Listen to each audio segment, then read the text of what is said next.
Saturday, Diego Lopez is knocking out Volkanovski. I promise. Kidding, of course. Let's get into this video, all right? UFC 325. I went 3-5 with my predictions. Really 4-5. We'll get into that later. I actually watched majority of this card. I did miss these two fights, but I started with this fight. Fawn looked really, really good. Great stand-up. Tried to go for a finish in round 2.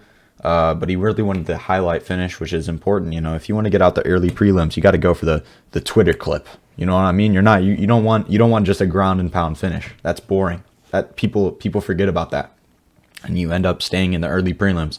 You got to get that highlight knockout. He went for it, allowed his opponent to kind of regain his consciousness, and he cruised to a decision. It's worth the risk, though. It's worth the risk. You got to go for that highlight finish. This fight was a complete and utter fucking robbery. Round 2 was a 10-8. Offley almost got finished. It was terrible. I also had round 3 to Ja, too. So round 2 was a 10-8 for Ja. Round 3, I had a 10-9 for Ja. Somehow, someway, they gave it to Offley. What the fuck are we watching? And that's why I don't think fighters should be able to fight in their own country, because Offley's Australian. There's 3 Australian judges. Same shit happened in the main card. I'm not going to forget about that. When we get to the main card, I have some shit to say. All right? But here, he gets 3 Australian judges. The Australian judges, Aussie. I'm going to give the fight to my, this guy's my cousin. Probably. I don't know. They all fucking, it's like a population of like 2 million people. Like, everyone's related over there, you know? Like, it's bullshit. It's fucking bullshit. He did not deserve that fight. This was a complete fucking robbery. Moving on to the prelims. This guy's terrible. He is so bad. He had a 5-inch reach advantage against Oban and still could not piece him up at all. He gets a lucky submission. Who cares? You're a nobody. You're not gonna end up doing anything in your career. I will see you at the PFL or some shit. You'll be fighting in the AFL, the Australian Fighting League, pretty soon. You're terrible. Malkoun looked really, really good. The commentator said he was a 3-0 boxer, and he proved it. He 5x'd, more than 5x'd this dude's strikes. Torres Finney, I honestly had Torres Finney because this dude is massive, built like a brother. If you don't have a career in the UFC, you got a career bodybuilding. Like, what am I looking at, dude? Goodness. So I actually thought Finney was going to get the win because he's also a wrestler, apparently. I haven't watched a Finney fight, but I think I saw on like Instagram or something that he was a wrestler. So I was thinking, wrestler versus boxer. He's just going to go for the takedown. Nope. Malkoun pieced him up bad. Really, really fun fight to watch. Rouston looked really good. Good stand-up. Beat the shit out of Cody Brundage. The only thing that he needs to improve on is, brother, get another barber. What am I looking at? This is terrible.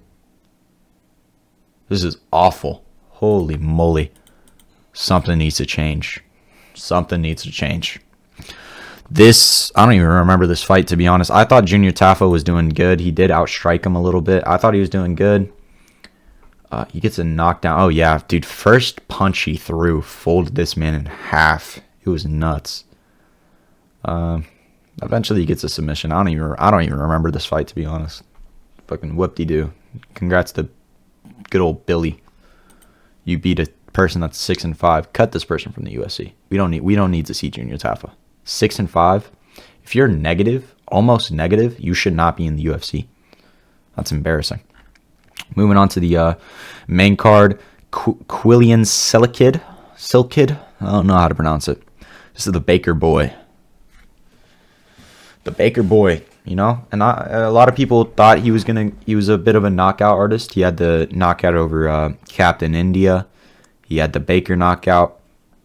So it's a little bit of a change in the script, going for a submission. Good on him.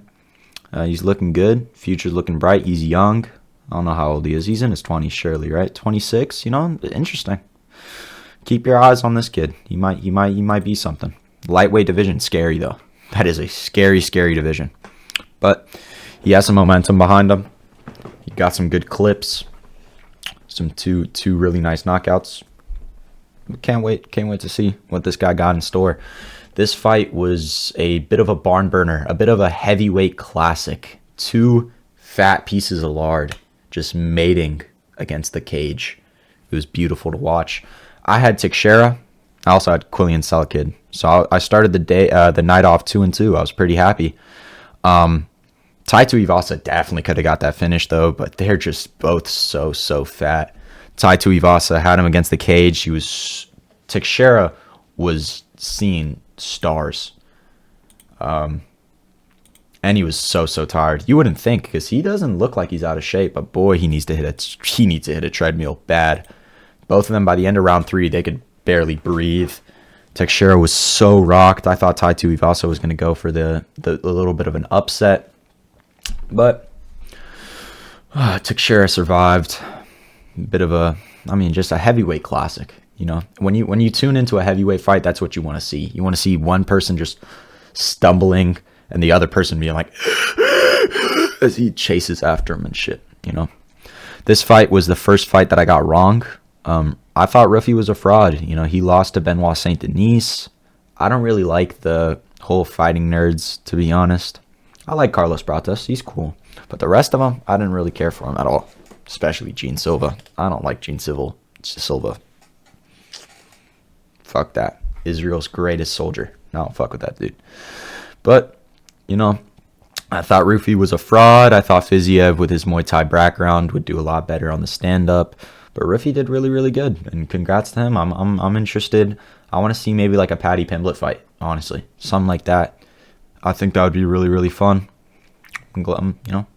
Good to see a fresh face in the division. Again, that lightweight division is just straight killers though. So I don't know if he's gonna survive. I mean, if you're getting choked out by Benoit Saint Denis, imagine what someone like Oliveira would do against you. You know what I'm saying? Someone like Ilya, you have absolutely no chance. But maybe top 5 aspirations. I guess maybe he is already top 5 with the Fiziev win. Maybe top 3. Maybe top 3. But he's not going much past that. Benoit Saint Denis, this fight went exactly how I thought it would go. Dan Hooker's terrible. He is so bad. He was doing good on the takedown defense though. He was every time he went, Benoit Saint Denis shot for a takedown, Dan Hooker sunk in a guillotine, and Benoit Saint Denis was forced to roll out of it, which caused Dan Hooker to have enough time to stand up. So it was a little bit of a, unorthodox way to defend the takedown, but it worked. Honestly, it worked. Benoit Saint Denis was forced to roll out. Eventually, Benoit Saint Denis did get the takedown. He made the adjustment in round 2, and once it got to the floor, it was embarrassing. Herb Dean should have stopped that fight like 10 seconds before Dan Hooker was getting his ass whooped. And I'm surprised he didn't tap to those triangles, man. Those look tight. His face was red. For how bad he is as a fighter, he has that fighter mentality. He has that fighter spirit in him. He doesn't give up. So good on him. He's a bit of a slugger. He might get his ass whooped, but he's smiling the whole time. Good on him. Yes, I had Diego Lopez, but I'm not saying that I got this fight wrong. My prediction for this fight was correct. I said if it went to decision, Volkanovski's going to win. I thought Diego Lopez was going to get the finish, but he slowed down this time. He really did, and I didn't agree with that. He should have sped up. I said he had to get in there, get the finish within round 3. If he didn't, he was going to lose. And for some reason, he slowed down. He started shooting takedowns for some reason. What the hell are you doing, bro? I don't like this. I don't like how he fought. If he listened to me, he would have won. And that's why he lost, because he didn't listen to me. And therefore, I'm not wrong. So I really went 4-5, not 5-5.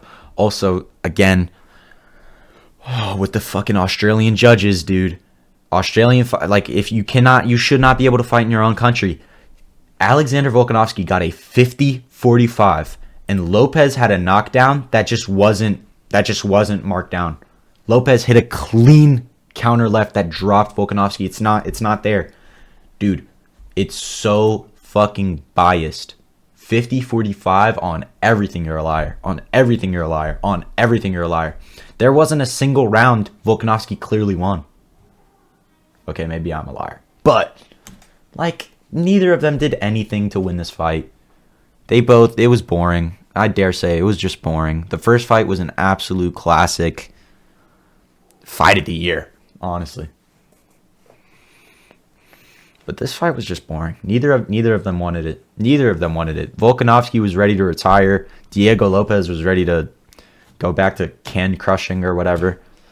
Both of them didn't want it. And it's sad. If Diego Lopez listened to me, though, if he took my advice, he would have got the finish.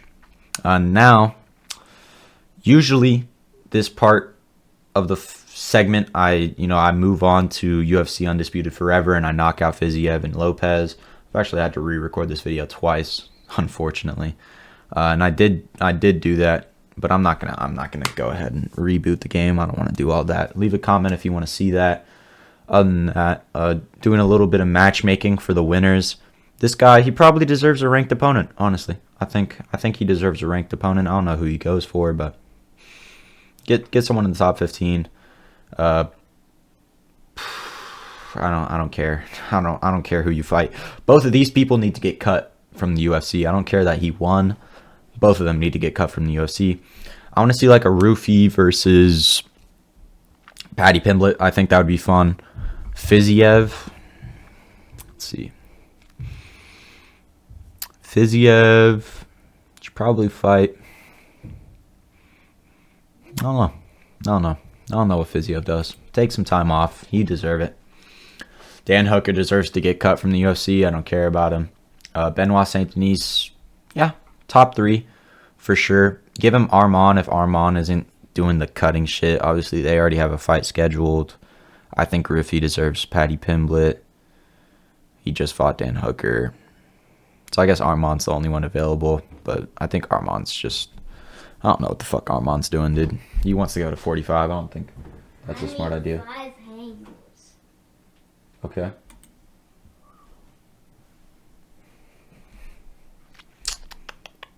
In the middle of my recording.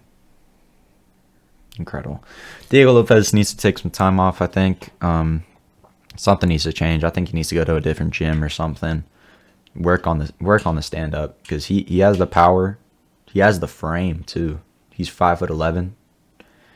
He has a good reach. He has, he's fine on the floor. I don't think he's bad. He's a black belt, I think, which, I mean, everyone has a black belt, so it's not very impressive, but he did good against Movsar Evloev. He has a couple of submission victories. So it seems like it's just stand up. And yeah, Volkanovski he does what he does. I'm making a YouTube video. Something like that. You can close my door.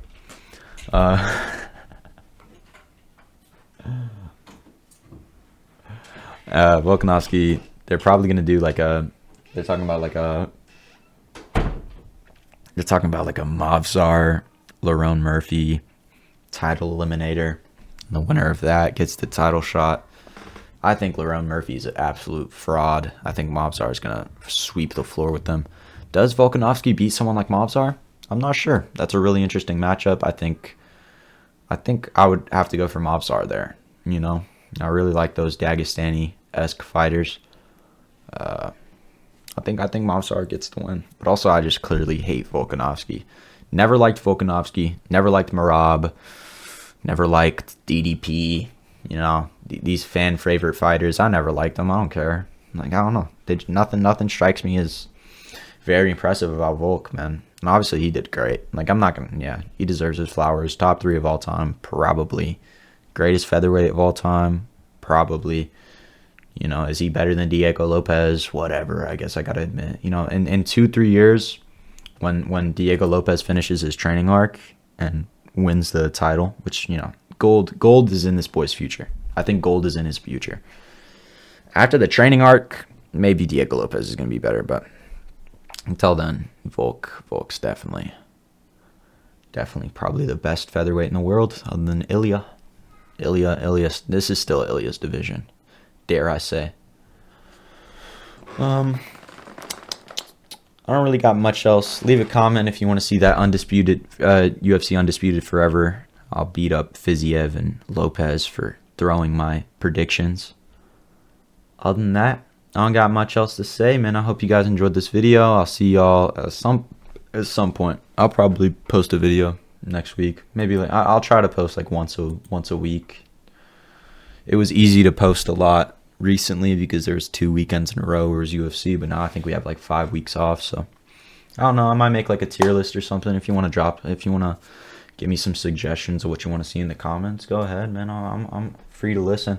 Also, I saw the comments on the last video. You guys aren't nice. Oh, I'm kidding, of course. I appreciate it, man. You know, all publicity is good publicity. All YouTube sees is views and comments. That's boosting it on the algorithm. So fuck it. Leave the comments if you'd like. On that, I don't got nothing else to say. Actually, I do have something to say. Obviously, UFC 324, I went 0-4. This one I went 4-5. I'm saying 4-5. Whatever. You could say 3-5, 4-5. What's the difference? Who cares? You know, back when I was in school, I was taking AP chemistry. In AP chemistry, I was really, really bad. I was my teacher's worst student. Never did the homework, failed all the exams, never read the textbook. But the whole year I was saying, I'm going to get a 5 on the AP exam. Obviously, 5 is the best score you can get. No one believed me because I had a B, 2 C's, and a D in the 4 quarters. Those were my grades. I was not a good student. And I don't have a middle name. So every time I would talk to him, I would be like, yeah, my name's Eldon Improvement O. And, you know, that's all it's about. It's about improvement. By the end of the year, I got my 5. By the end of this, I'll be getting every prediction correct, and you guys will be able to watch my videos and just farm money. Except you shouldn't. You shouldn't sports bet. Gage. Gage is one of my friends. Dude, don't listen to me. I don't want to feel. I feel bad. Every video, you're like, oh, I'm putting $70,000 on whoever you bet. Stop! You're losing money. Stop doing it. Stop it. That's all I gotta say, man. Don't use me as financial advice. Sports betting's bad. The smartest people you know can't sports bet. The casinos are always gonna win. You don't know more ball than the average person, brother. I don't know more ball than the average person. And here I am making YouTube videos. You know what I mean? That's all I got. 2 time out.